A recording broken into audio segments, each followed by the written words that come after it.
Hey guys, and welcome back to a brand new video of the Tech Buddies podcast YouTube channel.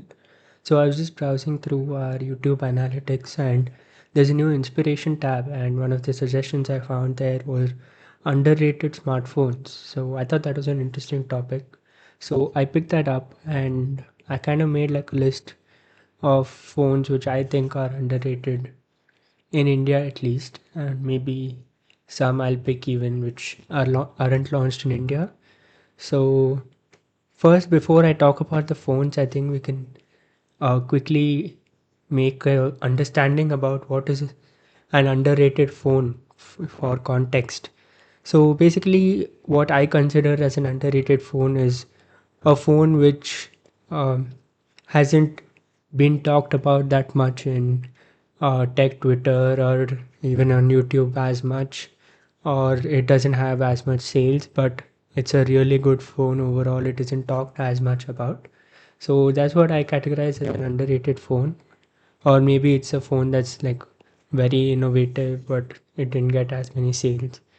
Or basically a phone which is not talked about too much and has very low sales despite being a good phone. Having said that premise, I think we can start with the list. The first phones in India which I consider underrated are the Pixel phones.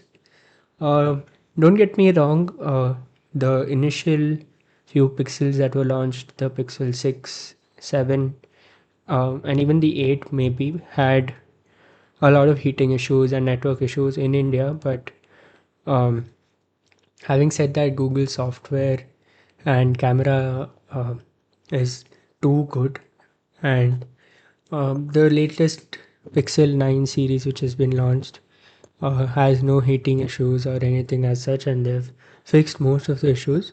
Although the Tensor G4 chip is a bit underpowered compared to the Snapdragon 8 Gen 3 or even the A17 Pro or A18 Pro in the iPhones and Samsungs. But overall, for AI features and camera optimization, Pixels do take the lead. And now they are also promising 7 years of software updates. So longevity wise, also Pixels do make sense. The Pixel A series is also kind of underrated. Very few people talk about it. And during the Flipkart Big Billion Days sale and Amazon sales, the price of the Pixel A series goes down even further. So many people have been able to pick up the Pixel 6a for around 20,000, and at that price point, it becomes a real value for money phone.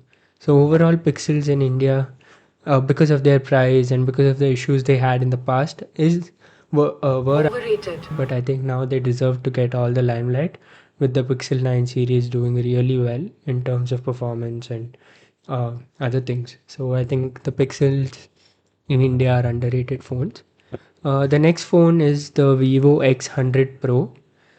This is Vivo's flagship phone. They've been launching X series phones starting from, I think, the X60 Pro or whatever. So they launched the Vivo X60, X70, X80, and now this is their X100. And very few people seem to be talking about these Vivo X series phones. Vivo is the in India, at least Vivo is like the best selling, uh, highest selling smartphone brand in terms of sales, from what I remember. And I think most people end up buying the Vivo V series phones or even the budget Y series phones, but their flagship X series phones are known for their excellent cameras. The photos you can take from the Vivo X100 Pro are unmatched even to the iPhones and Samsung sometimes. And that is due to the Zeiss optimization, which they have collaborated with Zeiss, and they also have that Zeiss T-Star coating, which helps prevent lens flares and all of those advanced technologies which Zeiss is able to provide to them, because of which it becomes a really good smartphone, in terms of cameras at least.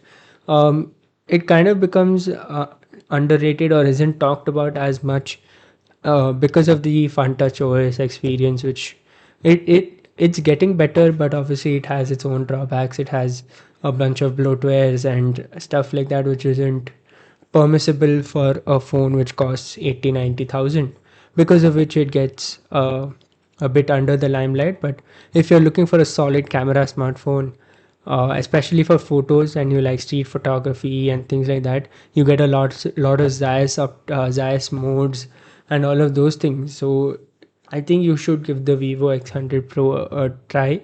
I mean, it's definitely a risk in terms of the software, but I think you shouldn't have a problem. Talking about flagship good camera phones, apart from obviously the Apples and Samsungs, you can also check out the Xiaomi 14. The Xiaomi 14 is another phone which very few people talk about. It's um, like Vivo's flagship series. It's Xiaomi's flagship series. They've been launching phones from I think the Xiaomi 10 series or something. They had the Xiaomi 10, 11.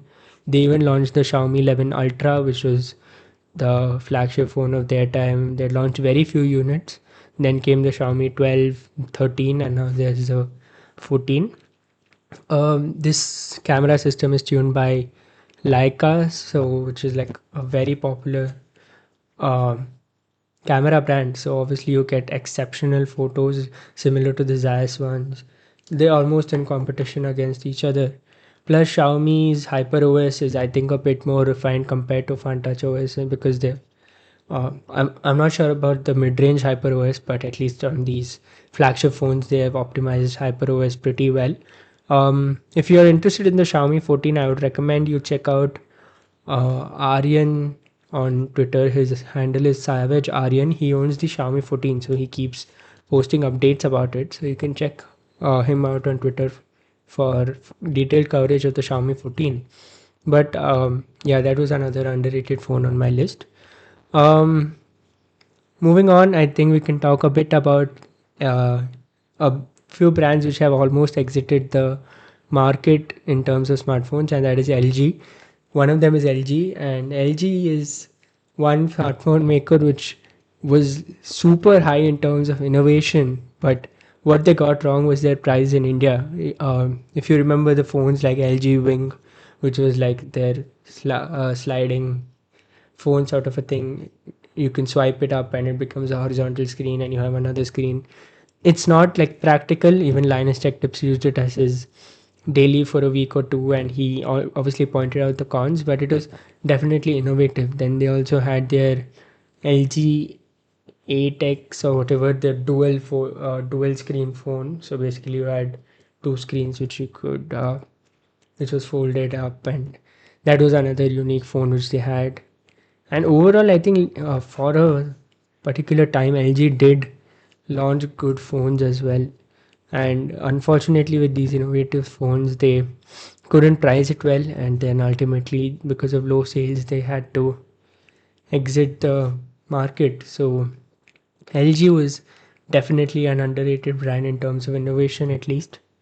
Another brand similar to LG, which couldn't make the mark, is Asus. Asus Zenfone lineup or their whole brand of Zenfone was pretty popular. I remember back in, I think at least 5 years back, Asus Zenfone was pretty popular with their mid-range phones and even their highest flagship phone, compact flagship phone. It was pretty popular.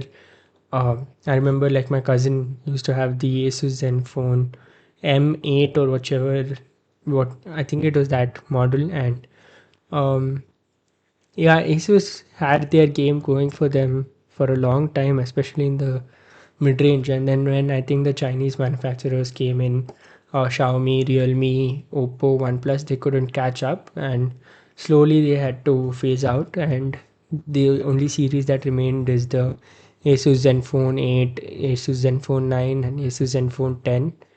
And they finally had to stop. I think they're still selling in US, but in India they don't operate anymore, as far as I know. So Asus Zenfone was also kind of an underrated phone from like a legacy, not legacy. I mean from their downfall perspective, they were like so good before, and then now they are either the I think the only phone you can get right now is the Asus Zenfone 8, which comes with the Snapdragon 888. And I wouldn't recommend that phone, obviously, but it's sad to see that Asus Zenfone had to exit the market. So those were two brands which left the market. But talking about a brand which is kind of had like a topsy-turvy roller coaster ride, and that is Poco. Poco had become extremely popular back in 2016 17, if I'm right. That was when the Poco F1 was launched. Uh, don't quote me on the year, but during the time when the Poco F1 was launched, it was all the rage. I remember all of us, we were in school, we were talking about this Poco F1, and I remember one of my friends, he had bought the Poco F1 and he was talking about the cameras and how good the phone was. Then consistently they've been launching good phones in the budget category. Under 10,000 they have their Poco M series.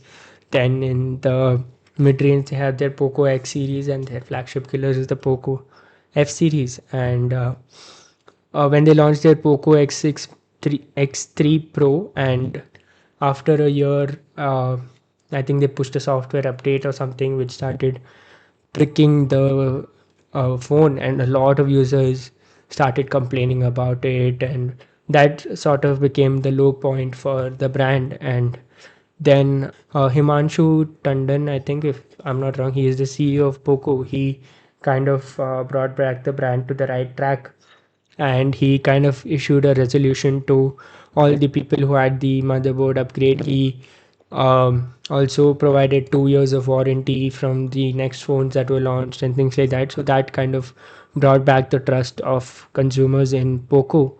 So that is the story of Poco. And now, apparently, according to the latest research numbers, Poco has overtaken OnePlus in terms of sales, and they've become number 6 or some number 4 or something, if I'm not mistaken. Number 6 is Apple. So that's like a really good story from Poco, and because of this one motherboard dead issue, a lot of people have stopped considering Poco phones, and that's why I thought of including this in the list of underrated phones. Since we are on the budget phones itself, Infinix and Tecno in the recent years have been doing a really good job. Before, Infinix and Tecno were known to be the Chinese manufacturers who used to just dump in really budget phones under 10k, under 15k, which were not good. It probably and their sister brand Itel was infamous for having fake batteries and fake cameras and lookalikes of iPhones. But in the past 1 or 2 years, Infinix and Tecno have been doing a really good job in India. If you look at the latest launches of Infinix itself, recently they launched their Infinix 040, which is a well-rounded phone with the Dimensity 8200 chip and all of those, coming at under 30,000 price point. And Infinix Zero series, which was launched last year or last year, has been launching good phones at the around the mid-range price point. And Infinix also operates their Hot series and Note series around the 10k 15k price point, which very few brands are now catering to, since all the brands have moved to the 25 to 30k price point. And Tecno is a similar brand who's focusing with their Camon series in the upper mid range, where they're focusing on the design and the cameras. And then they have their Pova series for the under 15k, if I'm not sure, and they're providing good features there as well. And Tecno has taken the leap as far, and they've gone to launch the Phantom, Tecno Phantom Fold, Tecno Phantom Flip, which is the cheapest flippables and foldables in India. Although they aren't as polished as the Samsung ones, but yeah, you at least have the option. So Tecno is doing all of those good work. And the best part is Infinix and Tecno have been able to give some of the basic AI features to the under 20k phones as well, like the remove unwanted objects from photos even without an internet connection. See, I'll select this bottle and remove it. Nice, does it? And if you tap on a human subject in a photo for a long time, it creates smart cutouts. You can use this cutouts as a sticker on WhatsApp. Next up is Ask AI. So let's say you have to write an email to the HR for asking sick leave, because maybe I just saw a new podcast and I want to travel and explore life. So in your email app, just write the rough outline, tap and select the text, and select this Ask AI, and you can choose text generator, and boom, you have your email ready. Or if you've already written the email and just want to optimize it, select this text optimizer option here to optimize the text, and it does everything. Last, we have Full X Assistant, so it can control your phone, like it can turn on the torch, Bluetooth, etc., and you can even open any app like WhatsApp on your phone just by giving a voice command. But these were already there. So suppose if you give an article link to it, it can also summarize the article. Now, a lot of people don't know Full X was one of the early phone assistant that was based on ChatGPT. Now, one thing to add is I do understand giving usable AI features is good, but it could have been better. Like suppose I want to summarize an article, I'll have to wake the voice assistant assistant and give the link of the article to AI. And suppose if I have to do this for 10 articles in a day, calling the assistant, providing the link to summarize, this whole process is a bit of work. So it would have been better if Infinix just gave a button to tap on and summarize the article pretty easily. Being able to do all those basic things which my iPhone 15 isn't able to do. So that's pretty impressive. Since we are talking about foldables, I think the Vivo X Fold 3, which was launched, and even the OnePlus Open has been getting decent response, but the Vivo X Fold has gone under the radar a bit. Most people only talk about Samsung when the foldables are spoken about, but the Vivo X Fold 3, Vivo has done a really good job with that phone, and I think few people have started to notice that because I saw one of the tweet saying that 7,000 units of the Vivo X Fold 3 were sold. So yeah, that Vivo is doing a really good job, and most of their phones which they're launching, which are the premium phones which have good features, they're getting um, under the radar. So I thought I can include them in these underrated phones. So I think yeah, that was the list. The Pixels, the Vivo X100 Pro, the Vivo X Fold, the Xiaomi 14, the Poco phones, whichever lineup you want to check, the M series or the X series or even the F series, Infinix and Tecno, like I mentioned, and the brands which have stopped selling in India, LG and Asus, RIP to them. I think we can close out the video there, and if you want to check out the video where we ranked different smartphone brands, you can click here or here, and I'll catch you there. Bye.